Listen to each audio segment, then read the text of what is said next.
Hello friends, welcome to ইনফোটেনমেন্টে সকলকে স্বাগত জানাই।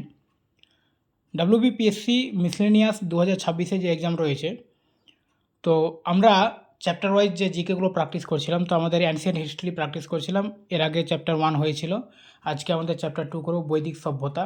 এবং এখানে পশ্চিমবঙ্গের বিভিন্ন পরীক্ষায় আসা কোশ্চেনগুলো জোগাড় করা রয়েছে, ঠিক আছে।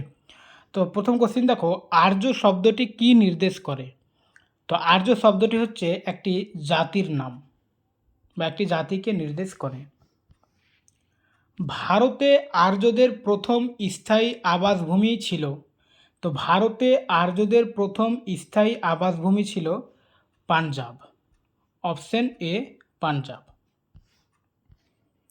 কোন সময়ের মধ্যে বৈদিক সাহিত্য রচিত হয়েছিল? তো বৈদিক সাহিত্য রচিত হয়েছিল 1500 থেকে 1000 খ্রিস্টপূর্বাব্দে। প্রাচীনতম বেদ কোনটি? তো এখানে রয়েছে অথর্ববেদ, ঋগ্বেদ, যজুর্বেদ, সামবেদ। তো প্রাচীনতম বেদ হচ্ছে ঋগ্বেদ।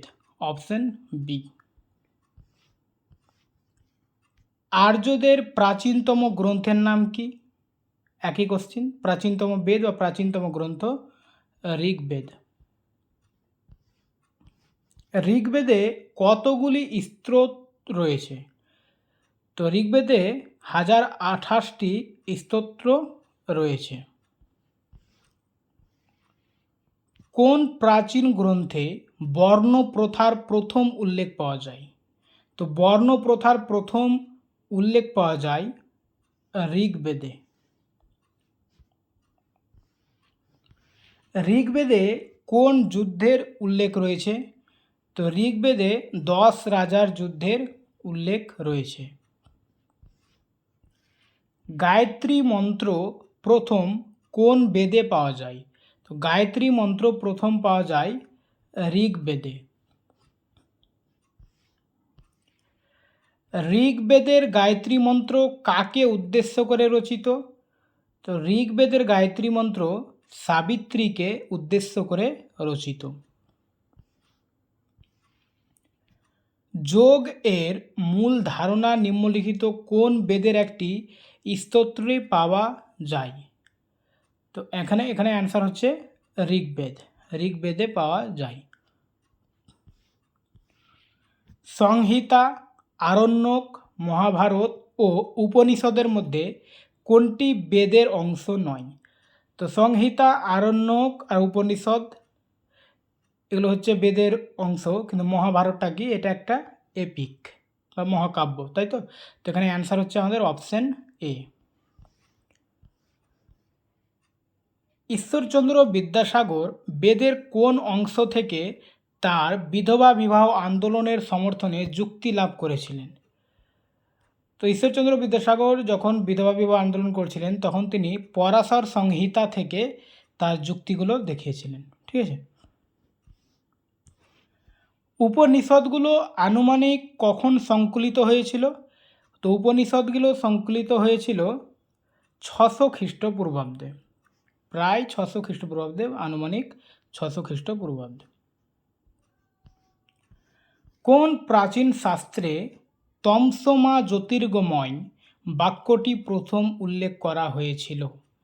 তো এখানে অ্যান্সার হচ্ছে বৃহদারণ্যক উপনিষদ।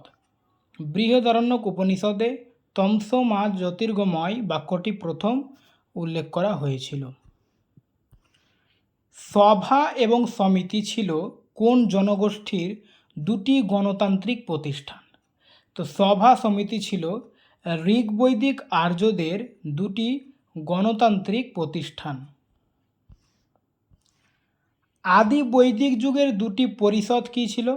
তো আদি বৈদিক যুগের দুটি পরিষদ হচ্ছে সভা এবং সমিতি। তো অ্যান্সার হচ্ছে অপশন ডি, এ এবং বি উভয়, অর্থাৎ সভা এবং সমিতি উভয়, ঠিক আছে।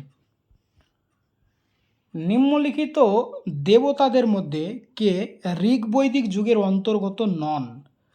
তো এখানে ইন্দ্র, মরুত, শিব, আদিতি রয়েছে। তো ঋগ্বৈদিক যুগের অন্তর্গত নন হচ্ছেন শিব। ভারতীয় দর্শনের প্রাচীনতম শাখা কোনটি? তো ভারতীয় দর্শনের প্রাচীনতম শাখা এখানে রয়েছে যোগ, সাংখ্য, বৈশেষিক, কর্মমীমাংসা। তো তো অ্যান্সার হচ্ছে সাংখ্য। বোগাজকায়